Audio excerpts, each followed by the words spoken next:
Paul Yombon, restons naturellement au niveau africain. Nous savons que la majorité des pays africains, les populations tirent le diable par la queue. Alors, quand on parle d'idéologie dans ce genre de contexte-là, où des personnes sont dans la misère, est-ce que c'est toujours facile? Bon, moi je pense que vous, en fait, vous avez eu le mérite dans ce débat de souligner, si vous voulez, l'essentiel de la recherche ces 30 dernières années en sciences politiques sur la question qui est abordée en Afrique. Quels sont les constats? Le premier constat, c'est que l'idéologie, les partis politiques, puisque quand on parle d'idéologie, le concept qui apparaît immédiatement, ce corollaire, c'est les partis politiques. Tout à fait. Alors, les partis politiques ont un problème majeur en Afrique. C'est que les partis politiques n'épousent pas les contours de la société, ce dont parlait M. Niamek. Dans la vie de tous les jours, les clivages qui sont pertinents sont des clivages ethniques et religieux. Cependant, la pratique politique telle qu'elle est vécue en Afrique exclut l'organisation sur la base de ces deux principes-là. Ce qui fait donc que les partis politiques n'incarnent pas quelque chose qui correspond au vécu des populations. Et donc, par défaut, les partis politiques deviennent des véhicules individuels d'accaparement de pouvoir. Le parti politique est immédiatement associé à son président fondateur ou à une figure qui incarne totalement le parti. Vous avez pris l'exemple de l'ANC. L'ANC, ce sont des exemples qui sont, disons, un peu exceptionnels. Pourquoi? Parce que quand c'est un parti libérateur de libération qui prend le pouvoir, ce parti est quasiment imbattable. C'est-à-dire que pour battre l'ANC aux élections, c'est presque, malgré les scandales de corruption qu'il y a, et cela vaut pour tous les partis, la ZANU, la TANU, ils sont presque imbattables, tous ces partis-là, malgré le fait qu'ils sont devenus, ils font maintenant partie de l'oligarchie dans leur pays-là. Troisième point, le point que vous venez d'évoquer, la question économique. Effectivement, si vous regardez tous les sondages qui sont menés auprès des populations africaines sur leur définition de la démocratie, parce que c'est bien beau d'avoir une définition universelle de la démocratie. Mais quand on contextualise, les Africains associent la démocratie à la capacité de pouvoir vivre dignement. Donc, quand vous prenez les années 90, les années de Braise, ça correspond à un moment très difficile financièrement pour le peuple camerounais. Et c'est là donc qu'il y a un sursaut populaire qui amène les résultats qu'on connaît. Donc, il y a toujours une corrélation entre les deux. Troisième point maintenant. Quelles sont les formes d'idéologie qui mobilisent donc les plus les Africains? En dehors des déterminants dont on a parlé, c'est-à-dire la tribu, deuxième déterminant, c'est la position de l'élite, parce que l'élite est le lien entre l'État et les populations. Vous allez dans certains villages, toutes les routes ont été construites par un individu, il a construit les écoles publiques, il prend les noms, il les amène pour les concours, il soigne votre grand-mère, quand il dit on vote tel, on vote tel. Il n'y a pas de discussion. Alors, le troisième, on vote seulement, il n'y a pas d'idéologie. On vote simplement. Voilà. Mais par contre, là, il faut être un peu plus subtil dans l'analyse. Tout le monde a une idéologie. Ah bon? Qu'on en soit conscient ou pas. Tout le monde a un ensemble de principes qui guident son action. Alors, le travail précisément des rhéteurs politiques, de ceux qui expliquent, qui débattent la politique, c'est de rendre explicite les principes qui guident notre fonctionnement et de les confronter pour savoir quels sont les principes les plus avantageux qu'on peut retenir pour la collectivité. Donc tout le monde a une idéologie, a des principes de fonctionnement, qu'il en soit conscient ou pas. Maintenant, le problème c'est que il faut les rendre explicites et leur faire correspondre à quelque chose qui peut mobiliser la population.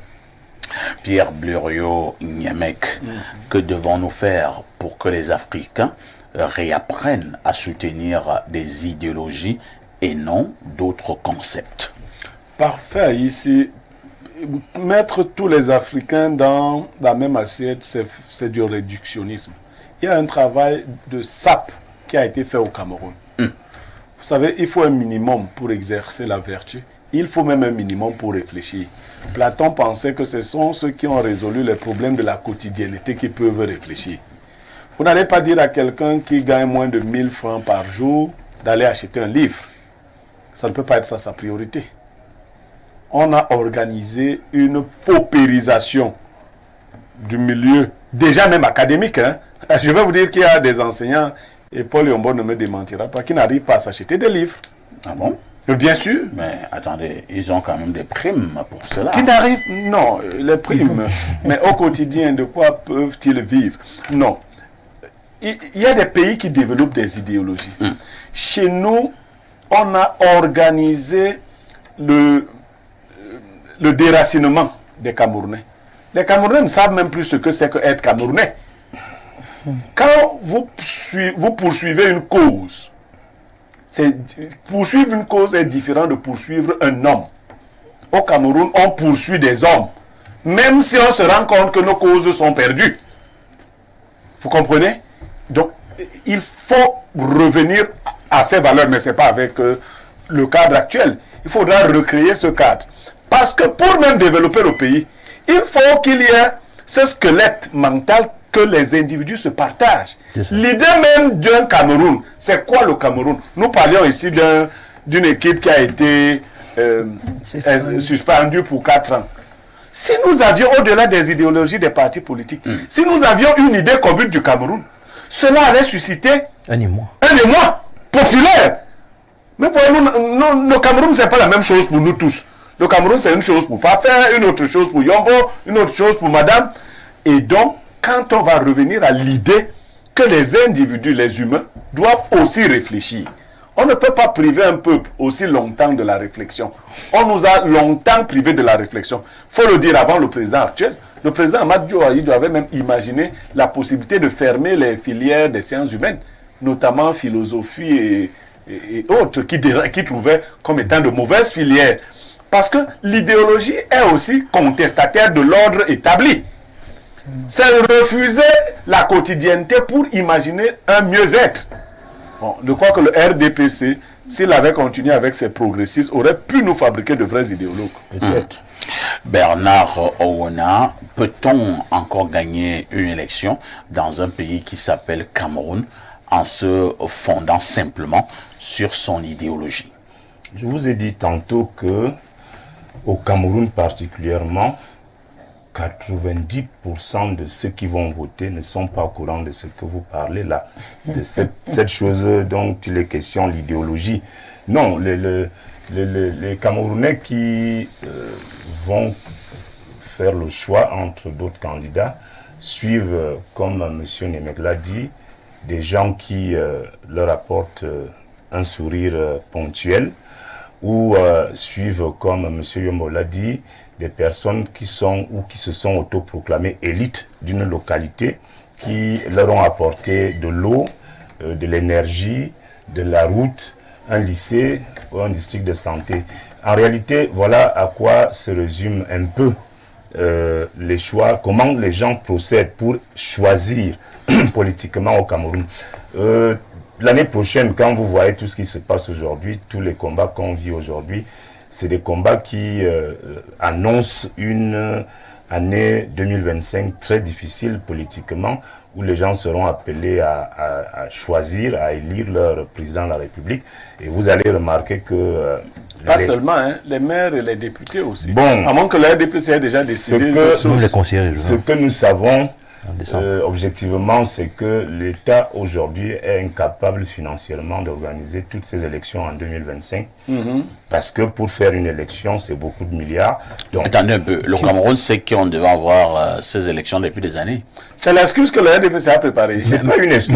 Je suis en train de vous donner les éléments de ce qui ne va pas vous surprendre en 2025. C'est-à-dire que... Non, nous on peut se cotiser pour qu'il y ait les élections. Nous allons donc trouver les moyens ensemble, mais acceptons déjà que en 2025, il est possible, il est programmé qu'il y ait élection en février, élection municipale et législative. Voilà.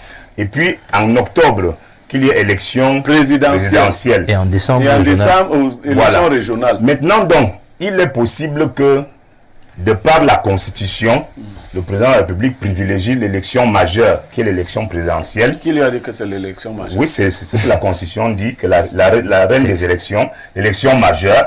Ça, c'est pas la Constitution du Cameroun. Hein. Non, je suis en train de dessiner des cas de figure qui peuvent arriver en 2025 et qui ne devraient pas surprendre ceux qui sont sur ce plateau, parce que vous aurez déjà eu la primeur... Non, nous allons refuser cela. Comment vous allez faire pour refuser? Nous allons marcher. Bon, dans tous les cas, je disais qu'en 2025, Ceux qui vont élire le futur président de la République ne le feront pas forcément par rapport à une idéologie. Ils le feront parce que si moi je suis du RDPC comme c'est le cas, je ne vois pas comment je ne vais pas voter le président Biya. Que le bilan soit beau, qu'il soit négatif, qu'on suspende les handballeuses ou qu'on suspende les lions indomptables dans quelques jours pour les éliminatoires de la Coupe du Monde. Nous, on va toujours rester comme ça. On va seulement dire Paul Biya c'est bon, ça va, ça ne va pas. Paul Biya c'est bon. Voilà notre idéologie. Bonjour à vous. Ce sujet est exponentiel, compliqué. Mieux j'écoute les conseils des aînés. C'est Nguepi de Mondon qui envoie le message et continue néanmoins en disant les sages du plateau, parfait demande au docteur Deléric de trouver un petit temps de venir toujours nous édifier sur le plateau. Je le suis avec le stylo et un format pour prendre les notes qui meuble souvent mon vocabulaire comme M. Blériot le fait souvent. C'est Nguepi de Mondon qui envoie le message. Bonjour au pape de la modération et à votre riche panel. Relativement à la thématique de ce jour, il n'existe pas d'idéologie politique stricto sensu au Cameroun. Il existerait plutôt une forme d'organisation politique à caractère matériel, ayant pour seule et véritable mission de venir prendre sa part et repartir ensuite, appelée trivialement la culture du mapartisme. La culture du mapartisme. Madame Bissot Obiela, vous qui êtes justement des femmes politiques et des hommes politiques, avez-vous l'impression quand vous adressez au Cameroun à l'approche d'une élection par exemple, vous leur parlez d'idéologie, ils prêtent une oreille attentive? Bon, actuellement, c'est un peu difficile vu les conditions sociales très, très précaires. L'homme actuel, le Camerounais actuel, la priorité pour lui, c'est de pouvoir manger, se vêtir, envoyer ses enfants à l'école, se soigner, hypothétiquement, parce que c'est très, très difficile. Bon, tu viens là avec une idée, bon, il va t'écouter, mais est-ce qu'il va se battre pour suivre cette idée? Donc c'est pratiquement impossible dans le contexte social actuel. Mais je vous ai dit tout à l'heure que c'est pas infaisable. On y croit toujours et nous voulons toujours y croire que nous suivons. Parce que quand quelqu'un crée un parti politique, c'est à la suite d'une idée. Et cette idée-là, à la fin, il vient, je vous ai dit, il vient d'abord par idée, pour suivre une idéologie. Ce sont les conditions de vie maintenant qui veulent que non, je suis présidente aujourd'hui, pourquoi céder ma place? Non, les avantages et tout, les articles 2 qui s'en suivent et qui se suivent. Vous voyez que tout ça, ça devient un peu compliqué actuellement. Merci, Paul Yomba, l'une des dernières prises de parole sur ce plateau concernant justement ce sujet inscrit à l'ordre du jour 2025 pour le cas du Cameroun, c'est demain. Quelle devrait être la posture du bon citoyen camerounais? Moi, je pense que le problème qu'on a, c'est que il y a beaucoup de choses à défaire dans nos schèmes mentaux. Si vous posez la question aux Camerounais, pourquoi le président Paul Biya est président? Très peu d'entre eux vont faire le lien entre l'acte de vote et sa présence au sommet de l'État. Les mots d'explicatifs que vous allez retrouver, c'est il a fait le tour des villages, il a pris le pouvoir mystique partout, il était chef, il est entré dans tel secteur, il a fait ceci, il est beau. Vous allez trouver des schèmes explicatifs qui n'ont rien à voir avec le mot démocratique d'élection. En réalité, ce n'est pas fait au hasard. En réalité, la construction d'idées et d'idéologies mobilisatrices passe par la déconstruction de ces idées-là qui empêchent de réfléchir. Et c'est quand on aura fait ce travail-là, ce travail est faisable en 1 an. Parce qu'en réalité, moi je peux vous dire, je regarde les chiffres de Afrobarometer qui fait des sondages tous les jours sur ce qui mobilise les gens. Une idée par exemple mobilisatrice aujourd'hui, la décolonisation, la nouvelle décolonisation. Dans les années 90, ce qui fait balayer les pouvoirs en place un peu partout en Afrique, c'est la promotion de l'idée d'une nouvelle décolonisation. C'est une idée qui est porteuse au Cameroun par exemple. 80% des Camerounais déclarent être favorables à cela. Il y a beaucoup d'autres idées que je peux citer. Donc, il n'y a pas, par exemple, donc il n'y a pas en réalité, parce que l'objectif de l'idéologue, c'est de trouver les idées, les concepts qui vont mobiliser les gens. en dehors de l'ethnicité et la tribu, au Cameroun, on bénéficie de beaucoup d'acquis en termes de capacité de compréhension, en termes de conscience historique, en termes de rejet de la domination et de l'impérialisme, qui permettrait à un fin idéologue de concevoir un programme politique qui mobiliserait vraiment les Camerounais. Ça a déjà été fait d'ailleurs.